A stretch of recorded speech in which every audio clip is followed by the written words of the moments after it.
যুক্তরাষ্ট্রের ১৬তম president Abraham লিঙ্কনের রক্তমাখা একজোড়া চামড়ার দস্তানা নিলামে উঠেছে। পরে তা $১৫,২০,০০০ বা প্রায় ১৮.৫ কোটি টাকায় বিক্রি হয়েছে।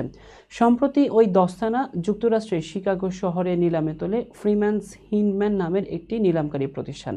জানা গেছে, ১৮৬৫ সালের ১৪ এপ্রিল ওয়াশিংটনে থিয়েটার দেখতে গিয়েছিলেন প্রেসিডেন্ট লিঙ্কন। সেখানে গিয়ে তিনি গুলিবিদ্ধ হন। তার মাথার পেছনে গুলি করা হয়েছিল। সেই গুলিতে প্রাণ হারান প্রেসিডেন্ট লিঙ্কন। সেই অভিশপ্ত দিনে লিঙ্কনের রক্তমাখা চামড়ার দস্তানা জোড়া নিলামে $১৫,২০,০০০ বিক্রি হয়। থিয়েটার দেখতে যাওয়ার সময় তার পকেটে ছিল দস্তানা জোড়া।